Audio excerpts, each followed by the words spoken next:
He's the golden child. You're just there, Grandma sighed. I laughed and crushed the photo. The family portrait crumpled in my fist, the glossy paper crackling as my brother's perfect smile disappeared into the wrinkles. Grandma Eleanor flinched at the sound, but didn't protest. Even at 82, she knew when to pick her battles. "Meredith, dear," she said cautiously, "I only meant—" "I know exactly what you meant." My voice was surprisingly steady for someone whose insides felt like they were made of broken glass. "The same thing everyone in this family has meant for 28 years. Grandma fidgeted with her pearl necklace, a nervous habit she'd had as long as I could remember. The afternoon sun streamed through her living room windows, highlighting the dust particles dancing between us. The same windows I'd looked through as a child, watching my brother Cameron receive endless praise for every little achievement, while I sat in the shadows. "Your brother has just accomplished so much," she tried again. "Harvard Law, the partnership, and now running for state senate. We're just proud." "Of him," I finished for her. "Never me." I dropped the balled-up photo onto her immaculate coffee table. The same table where, at every family gathering, my accomplishments were footnotes to Cameron's headline news. My gallery opening mentioned in passing, between enthusiastic discussions of Cameron's latest court victory. My promotion to creative director barely acknowledged before everyone gushed about Cameron's political connections. "That's not fair, Meredith. We've always supported your artistic endeavors." The way she said artistic, like it was a phase I should have outgrown, like my career in advertising, a career that paid extremely well and fulfilled me creatively, was some kind of hobby I did in a basement. "I'm leaving," I said, standing up. "Thanks for the tea and the reminder of my place in the family hierarchy." "Don't be dramatic," Grandma sighed, another familiar refrain. Any emotion I expressed that wasn't quiet acceptance was dramatic or attention-seeking. I grabbed my purse and headed for the door, pausing in the entryway where dozens of framed family photos lined the walls. Cameron's graduation portrait, twice the size of mine. Cameron with the governor. Cameron with his perfect wife and their perfect son. And there, almost hidden behind a larger frame, a small photo of me at my college graduation. The only one where I was alone, without Cameron stealing the spotlight. I took it off the wall and slipped it into my purse. "That's stealing," Grandma called from her armchair, her hearing apparently better than she let on. "Consider it payment for years of therapy," I replied, and closed the door behind me. Outside, the spring air felt cleansing after the suffocating weight of family expectations. I checked my phone. 3 missed calls from Cameron. Of course, the golden boy needed something. I got into my car, but didn't start it immediately. Instead, I sat there, staring at my brother's name on my phone screen. Cameron Hunter, future state senator, if our family had anything to say about it. Cameron, who had everything handed to him on a silver platter, while I fought for scraps of attention. I hit callback. "Mayor, thank God," he answered immediately. "I've been trying to reach you." "What do you need?" I asked, cutting to the chase. "Straight to the point as always," he chuckled, that practiced politician laugh. "I need your help with something, for the campaign." Of course he did. Cameron might be the golden child, but when it came to creative vision, even he admitted I had talents he didn't. "What kind of help?" I asked cautiously. "I need a new campaign logo, something fresh but traditional. You know, the consultants came up with something awful.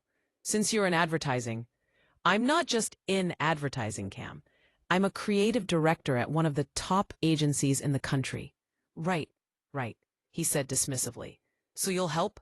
Family first, right? I'd pay you, of course." Family first. The Hunter family motto, trotted out whenever someone needed something, but nowhere to be found when I needed support. "When do you need it?" I heard myself asking, already hating that I was giving in. Again. "Campaign launch is in 3 weeks. Dinner at Mom and Dad's this Sunday to discuss details. Eleanor mentioned you were visiting her today." Of course, Grandma had already texted him. The family gossip network was nothing if not efficient. Fine. Sunday. You're the best, Mir. I hung up and finally started the car. As I pulled away from Grandma Eleanor's perfectly maintained Victorian home, a plan began to form in my mind. The kind of plan that had been simmering for years, always pushed down by my desire to be the good daughter, the one who didn't mock the boat. But I was done being invisible. Done being just there. Cameron wanted my help with his campaign. He would get exactly what he deserved. Sunday dinner at the Hunter family estate was exactly as I expected. Mom fussing over Cameron's favorite foods, Dad talking strategy for the campaign, and me sitting at my usual place at the far end of the table, occasionally nodded at but rarely heard. The kickoff event will be at the Grand Hotel, Cameron was saying, cutting into his perfectly cooked steak. All the major donors will be there, plus some party leadership. Wonderful, Mom beamed. And Stephanie and little Thomas will be on stage with you. Of course, Cameron smiled. Family image is everything in politics. I stabbed at my salad, thinking about Cameron's perfect family image. If only they knew. Meredith has agreed to design the new campaign materials, Cameron announced, finally acknowledging my existence. Oh? That's nice of you, dear, Mom said, looking surprised that I would do anything helpful. I'm thinking something traditional but with a modern twist, Cameron continued. Blue, obviously, but not too aggressive, trustworthy, reliable. I have some ideas, I said, pulling out my tablet. I'd spent the last 3 days working on mock-ups. Not because I cared about Cameron's campaign, but because I needed them to believe I did. I passed the tablet to Cameron, watching as he scrolled through my designs. Professional, polished, exactly what a state senate candidate would want. These are fantastic, Mir, he exclaimed. For once, the admiration in his voice sounded genuine. Dad leaned over to look. I like the shield design. Strong, traditional. I agree, Cameron nodded. Let's go with this one. Can you have the final files to the printer by Friday? Absolutely, I smiled. Happy to help, big brother.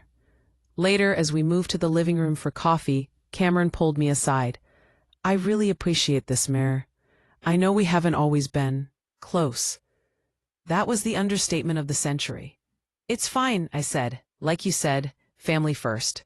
He squeezed my shoulder. You know, once I'm in office, I could help you make some valuable connections. There are always arts committees looking for members with your expertise. The condescension was so thick I could have cut it with a knife, as if I needed his help for my career. Thanks, I managed, the word tasting bitter in my mouth. I'll keep that in mind. Great. Oh, and one more thing. I need you at the launch event, family unity and all that. Of course, I nodded. I wouldn't miss it. Back in my apartment that night, I opened my laptop and pulled up the campaign logo files. The ones I'd shown the family were decoys. What I was working on now was the real plan. I'd discovered Cameron's secret 3 years ago at a holiday party. I'd gone looking for a bathroom and opened the wrong door, finding my brother in a compromising position with his campaign manager, Robert. Not his wife, Stephanie, who was downstairs charming donors. Cameron had begged me not to tell anyone. His political career, his marriage, his perfect image, everything would be ruined. Family first, he'd reminded me. So I'd kept his secret. Watched him parade his picture-perfect family around while living a lie. Watched our parents and grandparents continue to worship the ground he walked on while treating me like an afterthought. But I was done keeping secrets. The campaign logo I was designing now looked identical to the approved version, with one crucial difference. Hidden in the design was a QR code, practically invisible unless you knew to look for it. A code that, when scanned, would lead to a private server containing photos I'd taken that night at the holiday party. Photos that would destroy Cameron's carefully constructed image in an instant. I would upload the altered logo to the printer's server, replacing the approved version. By the time anyone noticed the hidden code, it would be too late. Campaign materials would be printed, distributed, displayed proudly at the launch event, where all the important people in Cameron's life would be present. I sat back in my chair, considering the consequences. This would devastate Cameron. It would shock our family to their core. It might even hurt Stephanie and little Thomas, who were innocent in all this. But then I remembered Grandma Eleanor's dismissive words. He's the golden child.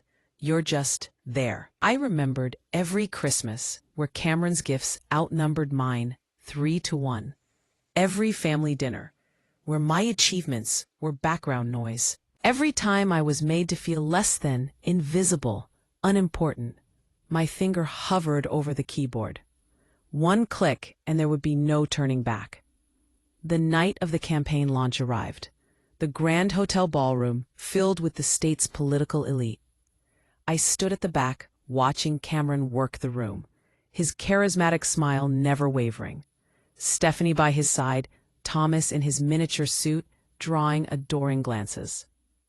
Mom and Dad were in their element, introducing their golden child to everyone who mattered.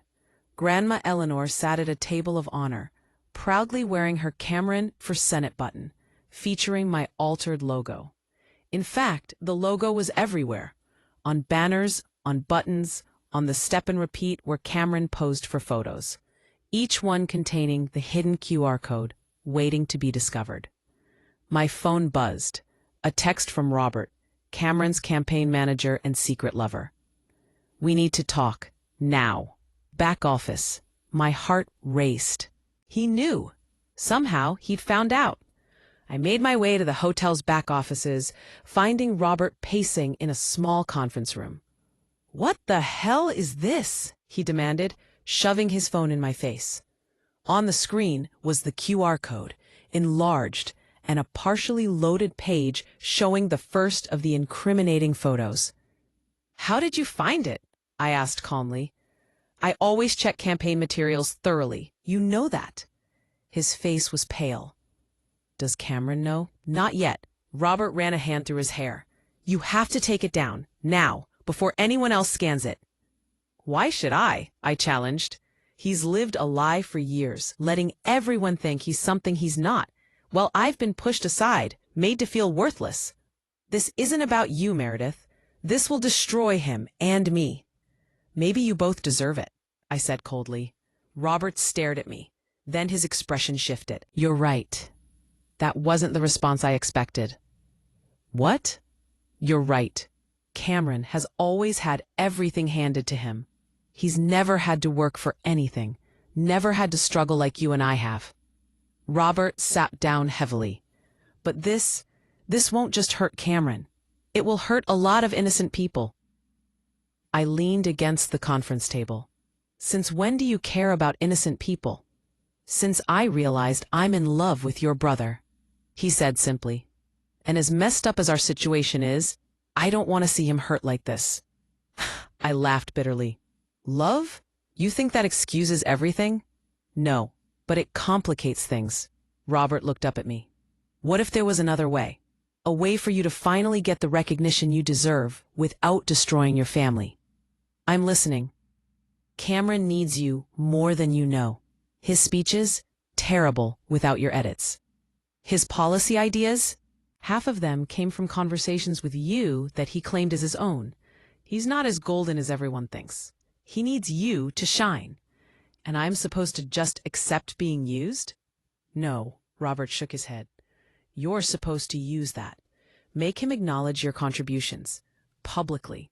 Make it a condition of your continued support. I considered this. And if he refuses, then you still have your nuclear option. Robert gestured to his phone, but give him a chance to make things right first. I took out my own phone, pulled up the server where the photos were stored, and hovered my finger over the delete button. Why should I believe you care about what's right for me? Because, unlike Cameron, I know what it's like to be overlooked, Robert said quietly. And because I think you're better than this revenge plot. Smarter, too. The ballroom erupted in applause, audible even from the back office. Cameron was about to give his speech. I need to go, Robert said, standing. He'll be looking for me. What are you going to do? I looked at my phone, at the server page still open. I haven't decided yet. Robert nodded and left, leaving me alone with my decision. I thought about what he said, about Cameron needing me, about having leverage I'd never used, about being better than a revenge plot. Even if it was justified, I also thought about finally being seen, acknowledged, respected. Maybe Robert was right. Maybe there was a better way to step out of the shadows than by dragging Cameron into them. Or maybe this was just another manipulation, another way to keep me in my place. My phone buzzed again with a text from Cameron. "Where are you? I'm about to speak." I looked at the delete button one last time, then set my phone down without touching it. I didn't need to decide right this second. For once, I had power in this family. For once, I wasn't just there. And for now, that was enough.